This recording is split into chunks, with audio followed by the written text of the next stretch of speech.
Who was Oregon's first female governor? Did you say Barbara Roberts? You're not wrong. Barbara Roberts' swearing in as the 34th governor of Oregon in 1991 marked the first time a woman was elected as governor of Oregon. But there's another story here too, and we're betting you haven't heard this one before.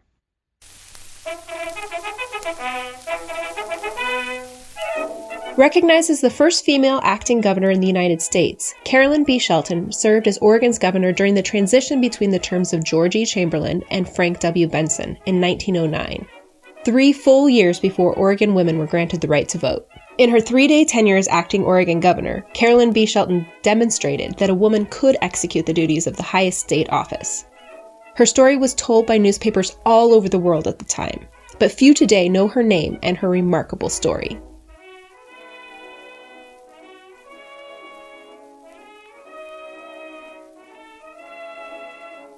After a disastrous marriage, Caralyn B. Shelton re-entered the workforce to support herself in one of the few jobs open to women at the time: stenography.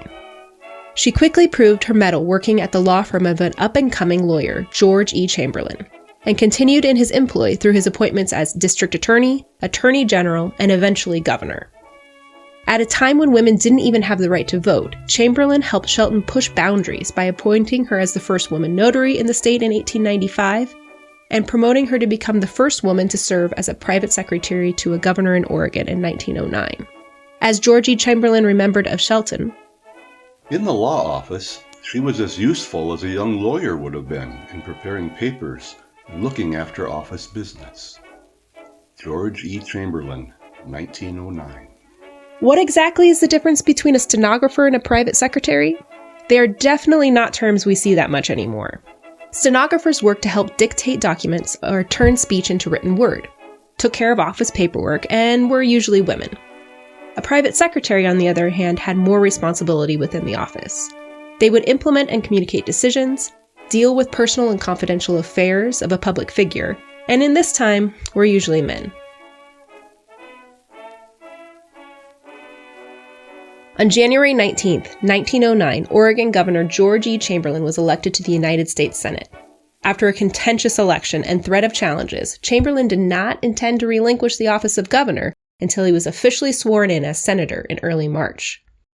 Shortly after the election, Chamberlain sent his private secretary, Robert Caples, ahead of him to make preparations in Washington, D.C., appointing his then stenographer, Caralyn B. Shelton, as his new private secretary in Oregon. In the days before commercial air travel, the trip to Washington, D.C. required a multi-day cross-country railroad journey. Conscientious of timing, Chamberlain left Shelton with his letter of resignation and the responsibilities of acting governor for 3 fateful days. Governor Shelton's term started Saturday, February 27, 1909 at about 9:15 a.m. when Governor Chamberlain left his resignation in her hands, making her acting governor. During the weekend, Shelton's duties included seeing to requisitions and extradition matters.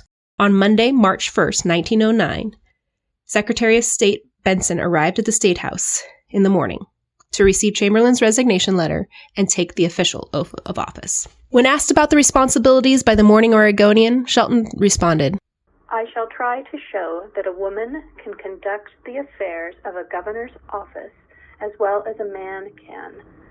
Caralyn B. Shelton, 1909.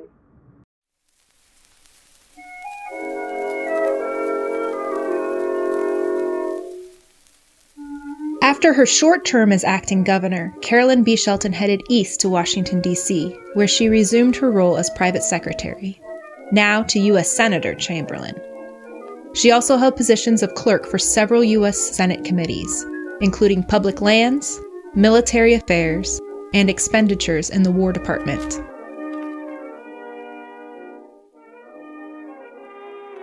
In February 1926, Senator Chamberlain suffered a paralytic stroke that left him unable to use his legs. Meeting with some of Chamberlain's family, Caralyn agreed to continue her duties as private secretary and add the duties of caretaker, with 3 stipulations: that the marriage be in name only, that she continue to receive financial support during Chamberlain's life, and that she might be buried in Arlington National Cemetery. The couple attempted to quietly marry in Norfolk, Virginia. But the story broke on their honeymoon trip and quickly gained traction across the country.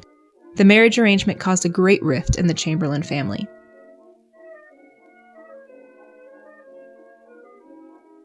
Caralyn Carrie Bertha Skiff was born on October 3, 1876, in Union, Oregon. She was one of 9 children born to Willis Smith and Mary Callista Moe Skiff. Tragedy struck Carrie's life young.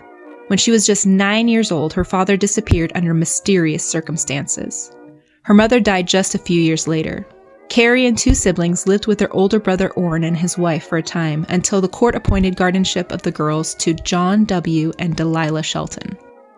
Shelton was a wealthy attorney and businessman. He had overseen some of the investigation into Carrie's father's disappearance and suspected murder. He was also a powerfully connected political figure. On October 27, 1892, a 16-year-old Carrie Skiff crossed the border into Idaho to marry her guardian, John W. Shelton, who was over 30 years her senior. A month earlier, John had filed for divorce while his wife and Carrie's sister Mabel were on a trip to California. 2 years after John died in Portland, the divorce was overturned by the courts and the second marriage annulled, leaving Carrie not even a widow before her 18th birthday, with no home and no means of support.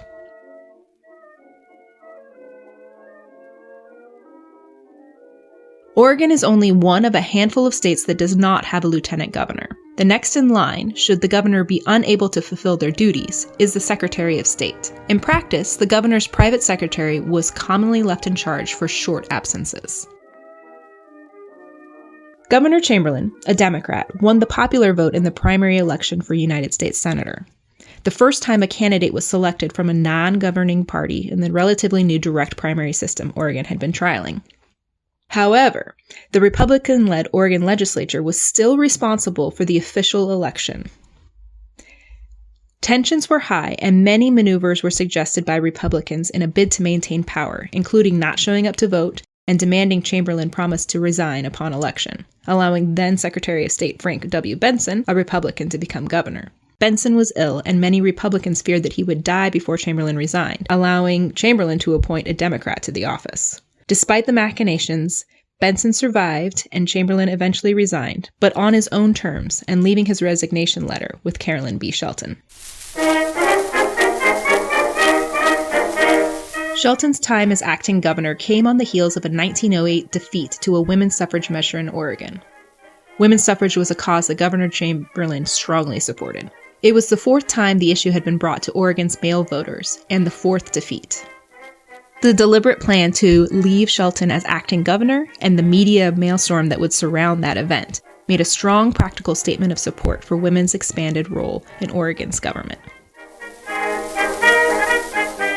Once in Washington, D.C., Shelton found that she had become a celebrity among women and was sought after by the press, government officials, and women's organizations, particularly those promoting women's suffrage.